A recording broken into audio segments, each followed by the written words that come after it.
katotohanan. Masakit man tanggapin, inaapi man ng karamihan, lalo siyang lumalakas sa taong bayan. Diba? Nakikita niyo po, inaapi siya. Lahat ng kalyado niya, kinukulong. Ha? Pero, pumapalag ang taong bayan. Ang taong bayan po, direkta tayo. Direkta tayo sa taong bayan. Taong bayan ang magluluklo sa susunod na presidente ng Pilipinas, Sara Duterte. Nakita niyo mga kaibigan ko, tayo lang ang unang pinabaan sa Distrito 6 ng Maynila, ang Barangay 844. Nakita niyo po, lantaran sa lahat, 139 barangay sa 63. Tayo po ang unang pinabaan ng ating mahal na kaibigan. Yes! Tulungan po natin siya. Ipaglaban natin ang ating susunod na presidente ng Pilipinas. Handa ba ang ating pagpapag? Handa ba ihatid sa Malacanang ang ating presidente? Yes! Hahatid natin siya sa Malacanang. Andito lang ang Malacanang sa likod namin. Narito lang po ang Malacanang sa likod namin. Ihahatid namin siya sa lukulukan ng presidente. Nakita niyo mga kaibigan, nakahanda na tayo sa lahat ng bagay. Umpisa na ang labanan. Huwag na tayong magkunwari. Marami silang pera, tayo wala. Marami silang malita, tayo wala. Pero yung pagmamahal na binigay ng ating presidente dito sa ating barangay, hindi kayang kalimutan ng bawat isa sa atin. Nakita niyo po yan? Dapat naman natin gantihan ang ating susunod na presidente ng Pilipinas. Okay? Maraming salamat po muli at magandang tanghali sa inyo mula. Love you! Maraming Sabay! I love you!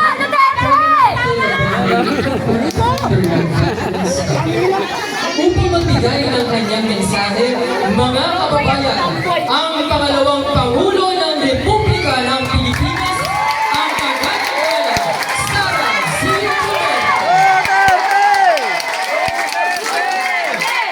Duterte! Yung pala bro, yun. Love you! Babagay na tayo. Malupang kayo sa'yo. I love you! Opo, basta Pilipina po, maganda yan. Lahat ng Pilipina. Di po ba gusto-gusto tayo ng mga abang? Dahil sa ganda ng Pilipina. Sino pala tayo? Mga kababayan, Assalamualaikum warahmatullahi wabarakatuh. Madayaw, mayong adlaw, kaninyong tanan. Magandang araw sa inyo lahat. Unahin ko po muna ang mga pagpapasalamat dahil po minsan na sobrang excited natin sa talumpati, sa dami ng sinasabi kung ano-ano, ay nakakalimutan po ang pagpapasalamat. Unahin ko po ang pagpapasalamat sa ating pong former Barangay Captain Eddie Tohon.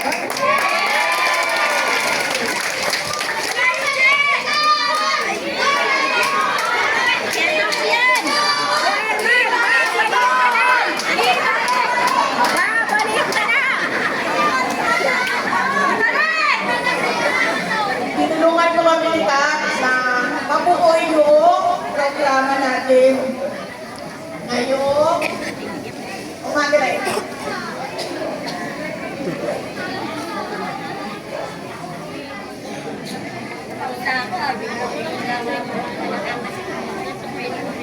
Kasama niya po yung mga iba pang barangay captains, incumbent at former barangay captains. Dito po sa syudad ng Maynila. Maraming salamat po.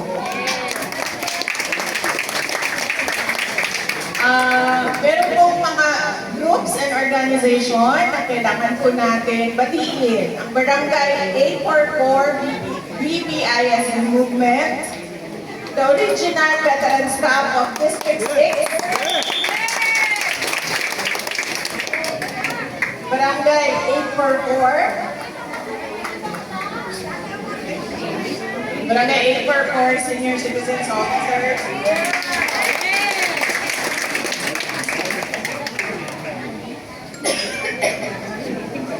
Barrio Acol Homeowners, KYO, Kyo, Wasalak, Obsidia, Obesian, Sunday, Batang Ingat, Batang Palomo, Paugamaki, at Batang Hamog.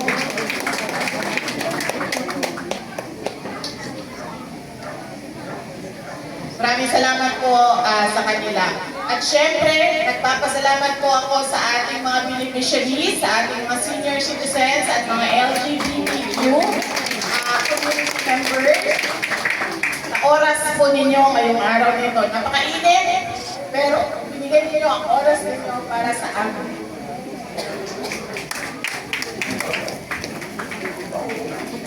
Ang susunod na pagpapasalamat ko ay ang pagpapasalamat ko sa mga kasamahan ko sa Office of the Vice President.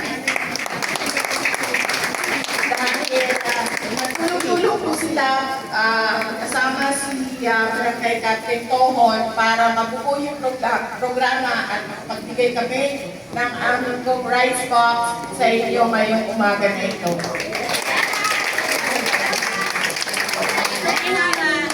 Ang susunod po na pagpapasalamat ay mula po sa akin para po sa inyong lahat, mga residente ng siyudad ng Maynila, sa inyo po kampanya, suporta at patuloy na pagtitiwala sa mga proyekto at programa ng tanggapan ng pangalawang Pangulo. Maraming salamat.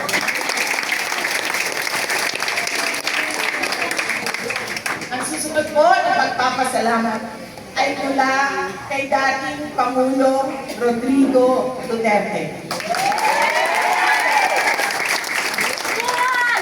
Kamakailan lang po ay binisita ko po siya doon sa Den Haag, sa Netherlands.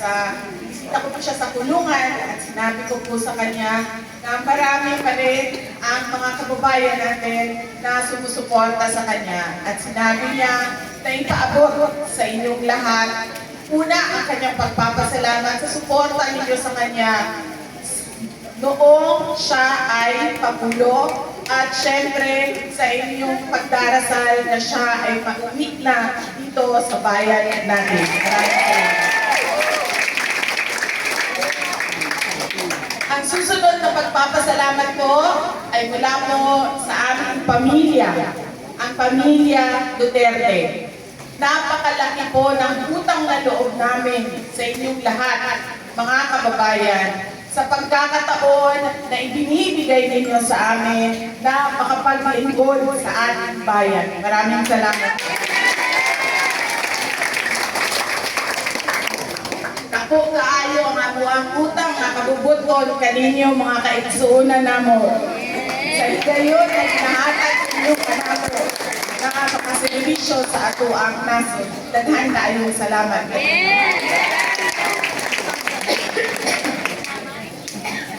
Ang susunod po ay ang magiging programa ng Sarilayan.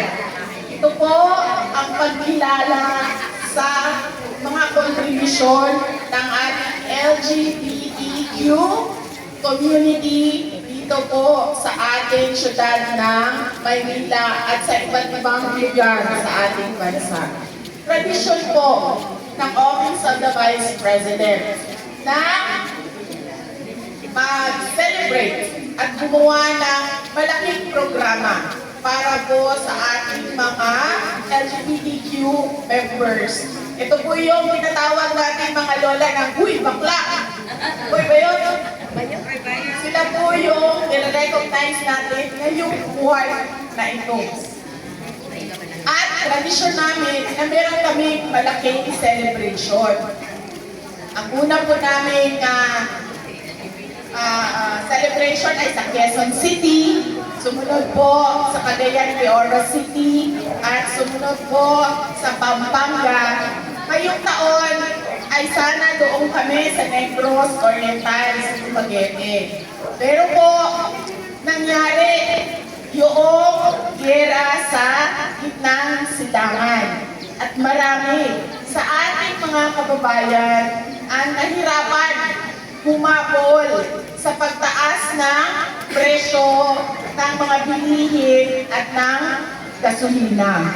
Kaya po, nagdesisyon kami na ilipat po yung budget para sa celebration doon po sa mga grocery boxes para ipamigay, ipamahagi sa LGBTQ community. Ang amin pong pinili ng mga beneficiaries ay mga senior citizen na member ng LGBTQ community. Pero nakikita ko po na ang ating mga beneficiaries ngayon ay hindi po mga, karamihan po ay hindi mga members ng LGBTQ. Dahil po, konti lang pala ang mga senior citizen na LGBTQ. Bakit po? Bakit senior citizen at LGBTQ? Dahil ako po ay may uncle. Ang kapatid ng nanay ko po ay gay. At siya ngayon ay isa ng senior citizen. At hindi man siya nakakaawa, pero ako, kapag nakikita ko siya, nalulungkot ako. Dahil wala siyang partner. Wala siyang asawa. Wala siyang anak. Wala man lang siyang kasama sa bahay. Lahat ng kailangan niyang gawin siya gumagawa. Pagbili, pagplansya, paglaba, pagluto, paglinis ng bahay. Siya na lang. Pag-isa. Nalulungkot ako para sa kanya. Kaya po mahalaga na kamustahin natin yung mga senior citizen na mga miyembro ng LGBTQ community. Dahil sila din yun, nung kabataan nila, nung malakas pa yung katawan nila, sila din yung masigasig, masipag tumulong sa ating pamilya. Nagpaaral ng kapatid, tumulong sa nanay, nagbigay panggamot ng tatay, naghanap buhay, nagraket, ano-ano ang ginawa para magdala ng pera para sa pamilya. Pero kukunti lang po sila. Mas marami po ang ating mga senior citizens ngayon. Pero sigurado ako, alam ko, meron kayong kapag-anak na LGBTQ. Meron kayong kapitbahay na LGBTQ. Meron kayong kaibigan na member ng LGBTQ community. Kaya, atin po i-share o ipamahagi ang ating mga biyaya o blessings kahit gaano kaliit yun. Basta nakapagkamusta tayo at nakatulong tayo konti para sa ating mga senior citizens na LGBTQ members. Yan po ang kasarilayan na programa ng Office of the Vice President na ngayong taon, dahil sa paghihirap ng lahat, hindi bagay mag-celebrate, hindi bagay mag-party. Kaya po, kinuha namin grocery sa loob ng kahon at ipamigay sa ating mga kababayan tulad dito sa syudad ng Maynila.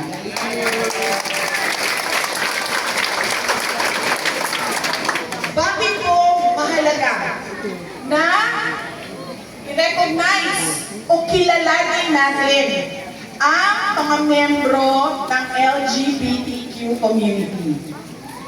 Dahil po, kailangan natin matuto magrespeto ng ating pagkakaiba-iba.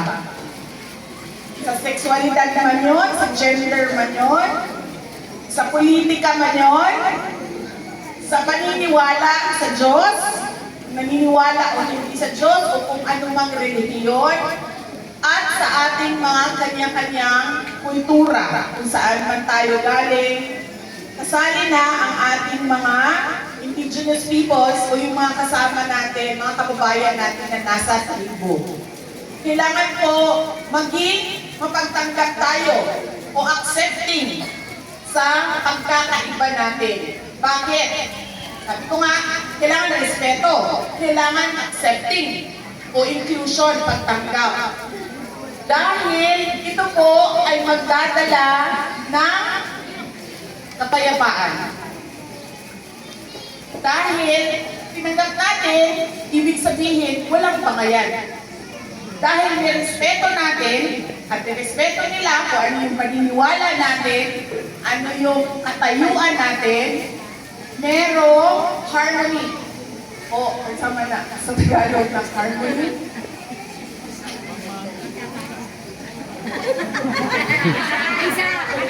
Hindi? Pagkakaisa, unity. Unity, pagkakaisa. Kapayapaan, peace. Meron pong ganyan. Sa loob ng ating pamamahay at sa ating komunidad.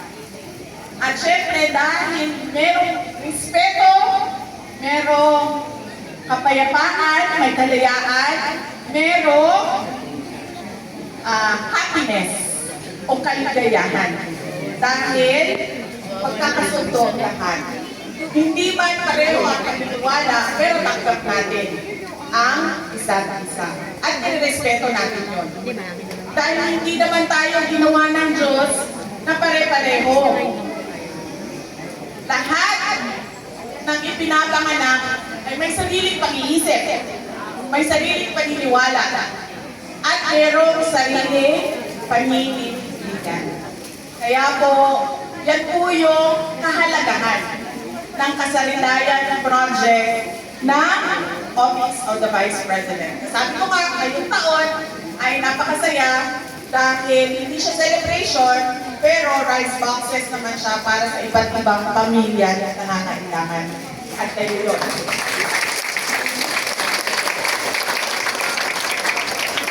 Ito ang maikli ko na mensahe para sa inyong lahat. Mensahe ng pagpapasalamat, mensahe ng respeto, at syempre ang mensahe ng pagmamahal sa inyong lahat dahil sa inyong paniniwala at pagmamahal din sa ating bayan.